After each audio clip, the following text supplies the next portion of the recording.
अब दोस्तों अगर आप भी आज या कल में अपना तत्काल टिकट निकालते हो इस उम्मीद के साथ कि भाई मुझे तो अपना तत्काल टिकट मिल ही जाएगा, लेकिन जैसे आप आईआरसीटीसी एप्लीकेशन को 10 से 11 बजे ओपन करते हो और उसमें जो भी ट्रेन वगैरह सर्च करते हो, अपना पैसेंजर का डिटेल डालते हो, उसके बाद जैसे आप पेमेंट कंप्लीट कर देते हो तो आपको बाद में पता चलता है कि यार हमारा यहाँ पे पेमेंट भी हो गया, लेकिन जो भी हमारा टिकट है वो तो वेटिंग में रह गया, यानी कि हमें कंफर्म में टिकट मिला ही नहीं। और पता है दोस्तों अभी के टाइम पे वेटिंग में टिकट मिलने के ना सिर्फ यहाँ पे 3 ही रीजन है। अगर बात करें यहाँ पे सबसे पहले रीजन की, तो देखो अभी के टाइम पे आधे से ज्यादा लोगों को तो तत्काल टिकट कैसे निकाले जाते हैं वो कुछ भी नहीं पता होता।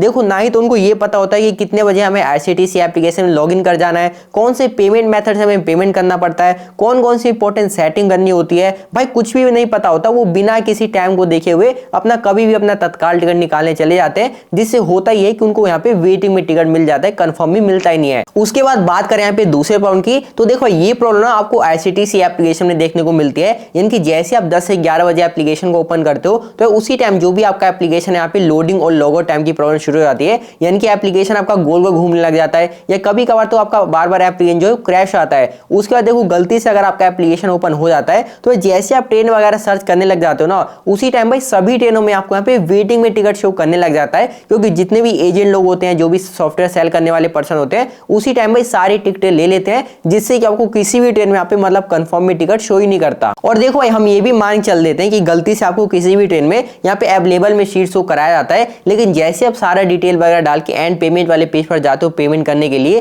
तो जैसे आप पेमेंट कर देते हो ना, उसके बाद भाई आपको पता चलता है कि यार हमारा यहाँ पे पेमेंट भी हो गया, लेकिन जो भी टिकट है हमें वेटिंग में मिल गया, यानी कि हमें कंफर्म में टिकट मिला ही नहीं, जबकि आपको शुरू में शो कर रहा था कि भाई जिस ट्रेन को मैंने सेलेक्ट कर रखा है उसमें सीट अवेलेबल है, उसके बावजूद भी। उसके बाद बात करें यहाँ पे अगले प्रॉब्लम की, तो देखो ये प्रॉब्लम हर आईआरसीटीसी यूजर के साथ आती है, यानी कि जैसे वो 10 से 11 बजे एप्लीकेशन को ओपन करते हैं तो उनका एप्लीकेशन ही ओपन ही नहीं होता, क्योंकि जो आईसीएस सर्वर है वो इतना बिजी हो जाता है, कभी कभार तो भाई एप्लीकेशन ही क्रैश हो जाता है। तो देखो इस केस में आप खुद ही समझ सकते हो कि हमें क्या ही आईआरसीटीसी एप्लीकेशन से टिकट मिलेगा, इसलिए आपको भूल कर भी इस आईआरसीटीसी एप्लीकेशन से कोई भी टिकट नहीं निकालना। तो देखो अब आपका सवाल हो सकता है कि जब हमें आईआरसीटीसी एप्लीकेशन से कोई टिकट मिलेगा ही नहीं, तो फिर क्या हमें जो भी थर्ड पार्टी एप्लीकेशन है वहां से टिकट निकालना सही रहेगा? तो देखो अगर मैं आपको उनकी रियलिटी बताऊं ना, तो भाई वहां पे तो आपको भूल कर भी कोई भी तत्काल टिकट नहीं निकालना, क्योंकि आपको शायद पता ना हो कि जितनी भी थर्ड पार्टी एप्लीकेशन है वहां पे जो भी आपका तत्काल का टाइमिंग है वही आपका आधे घंटे बाद स्टार्ट होता है, यानी कि आपको पता होगा जो भी स्लीपर क्लास का टाइमिंग होता है वो आपका 11 बजे होता है,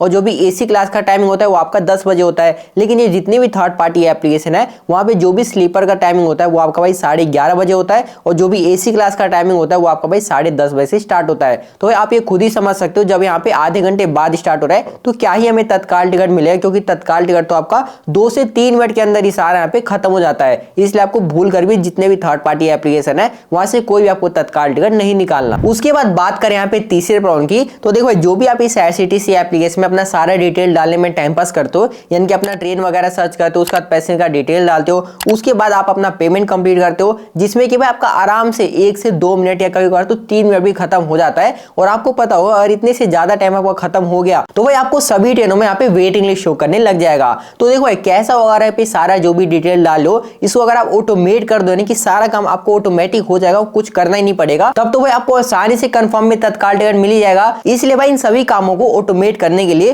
प्ले स्टोर पर एक ऐसी एप्लीकेशन मौजूद है जो कि सारा काम आपको ऑटोमेटिक कर देती है। आप यहाँ पर साइड में देख सकते हो भाई इस एप्लीकेशन का ना सबसे पहले हमने टेस्ट करा कि क्या एप्लीकेशन सच में यहाँ पे ऑटोमेटिक तत्काल टिकट निकाल सकती है, सारा काम ऑटोमेट कर सकती है। आप यहाँ पर साइड में देखते हो भाई सारा डिटेल ऑटोमेटिक ही फिल कर रही है, यहाँ तक कि पैसे का डिटेल वगैरह सब कुछ यहाँ पे ऑटोमेटिक फिल हो रहा है। उसके बाद आपको एक कंफर्म में टिकट यहाँ पे मिल जाएगा। तो देखो ये कौन सी आखिर ये एप्लीकेशन है, कैसे ऑटोमेटिक तत्काल टिकट निकाल पाती है, और क्या ये एप्लीकेशन जेन्युइन है या फर्जी है, इसके बारे में सारी जानकारी मैं आपको देने वाला हूं, और एक लाइव तत्काल टिकट आपके सामने बुक भी करके दिखाऊंगा, ताकि आपको पता चल जाए कि हाँ भाई हमें इस एप्लीकेशन से अपना तत्काल टिकट निकालना चाहिए कि नहीं निकालना चाहिए। तो चलो फिर इस एप्लीकेशन से एक तत्काल टिकट मैं आपके सामने लाइव बुक करके दिखा देता हूं। तो दोस्तों इसके लिए ना भाई सबसे पहले आप प्ले स्टोर पर आकर जो एप्लीकेशन दिख रहा है भाई इस एप्लीकेशन को अपने फोन में डाउनलोड कर लेना। लेकिन देखो भाई डाउनलोड ना आप थोड़ी देर बाद कर लेना। सबसे पहले जो मैं आपको प्रोसेस दिखा रहा हूँ एक बार समझ लो। तो देखो मैंने अपना एप्लीकेशन डाउनलोड कर लिया। एप्लीकेशन डाउनलोड कर लेने के बाद आपको सिंपल सा यहाँ पे ओपन वाले पे क्लिक कर देना है। अब देखो यहीं से ना भाई वीडियो को बिल्कुल ध्यान से देखना,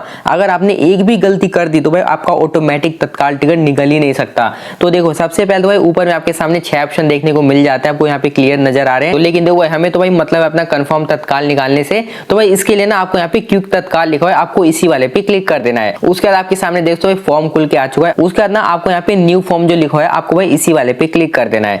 अब यहाँ पे भाई आपका पूरा का पूरा फॉर्म यहाँ पे बन के रेडी हो चुका है। लेकिन देखो भाई आपको एक बार ऊपर में नजर मारना, आपके सामने भाई दो ऑप्शन आ रहे हैं, पहला आपका वेबसाइट का और दूसरा आपका रेल कनेक्ट एप्लीकेशन का। तो देखो हमें तो अपना IRCTC एप्लीकेशन से अपना ऑटोमेटिक तरीके से तत्काल टिकट निकालना है, इसलिए ना आपको यहाँ पे रेल कनेक्ट वाले पे क्लिक कर देना है। अब देखो आपके सामने जो भी मतलब ये पूरा का पूरा फॉर्म दिख रहा है ना भाई, इसे आपको बिल्कुल सही से कंप्लीट फिल कर देना। यहाँ पे भाई आपको एक भी गलती नहीं करनी है, जो मैं आपको बताऊंगा आपको सिर्फ वही करना है। तो देखो भाई सबसे पहले ना आप IRCTC एप्लीकेशन को ओपन करने के लिए जो भी आपने पिन बना रखा हो भाई वो पिन आपको यहाँ पे डाल देना है।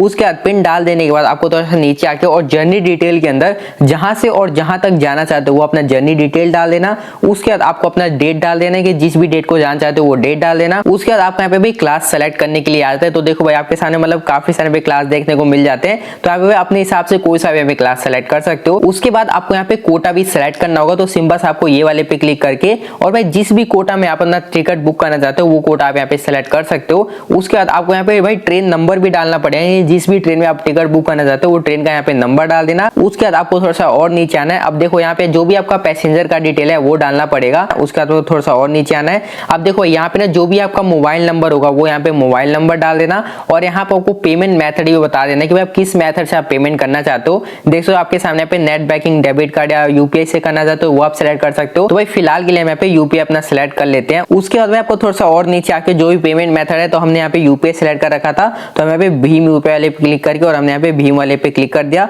उसके बाद यहाँ पे जो भाई UPI ID आपकी होगी ना, यानी कि जिससे पेमेंट करना चाहते हो वो आपको यहाँ UPI ID डाल के और सिंपल सा भाई आपको यहाँ पे बुक नाउ वाले पे क्लिक कर देना। अब जैसे ही मैंने यहाँ पे बुक नाउ वाले पे क्लिक कर दिया तो भाई ये कह रहा है को कुछ यहाँ पे सेटिंग ऑन करना पड़ेगा, तो इसके लिए मैं सिंपल सा इनेबल वाले पे क्लिक करके जो भी सेटिंग है अपना ऑन कर देता हूँ। तो भाई यहाँ पे मैंने इसकी जो भी सेटिंग था उसे इनेबल कर दिया और जैसे मैं सेटिंग इनेबल कर देता हूँ यहाँ पे मेरे सामने ऊपर में देखता हूँ यहाँ पे टाइमर चलने लग चुका है। अब मैं दोबारा से यहाँ पे बुक नाउ वाले पे क्लिक कर देता हूँ। उसके बाद यहाँ पे मैं कंटिन्यू वाले पे क्लिक कर देता हूँ। तो देख सो इसने ना ऑटोमेटिक ही मुझे यहाँ पे IRCTC एप्लीकेशन पे रिडायरेक्ट कर दिया। लेकिन यार एक चीज देखो, यहाँ पे एप्लीकेशन पे तो रिडायरेक्ट कर दिया, लेकिन भाई यहाँ पे कुछ भी ऑटोमेटिक तो हो ही नहीं रहा। देख सकते हो भाई यहाँ पे तो मैं खुद ही यहाँ पे ट्रेन वाले पे क्लिक कर रहा हूँ, उसके बाद खुद ही मैं यहाँ पे बुक टिकट वाले पे क्लिक कर दूं, यहाँ पे ऑटोमेटिक का तो भाई कोई सीन ही नहीं हो रहा। यानी कि भाई एक चीज क्लियर हो गया कि जो भी एप्लीकेशन दावा करे कि आपका मतलब ऑटोमेटिक में ही जो भी तत्काल टिकट है वो निकाल देंगे, तो भाई ऐसा कुछ भी नहीं है। मैंने आपके सामने लाइव दिखाया कि भाई ऑटोमेटिक तो कुछ कर ही नहीं रहा, बल्कि सारा डिटेल वगैरह डालने के बाद ये भाई अपने आप ही मतलब सब कुछ करना पड़ रहा है। इसलिए भाई आपको इन फ्रॉड एप्लीकेशन से अपना दूर रहना है। बाकी दोस्तों आपकी क्या राय इस एप्लीकेशन को लेकर एक बार आप कमेंट बॉक्स में जरूर बताना। तो बस भाई हम मिलते हैं अपनी अगली वीडियो में, तब तक के लिए जय हिंद जय भारत।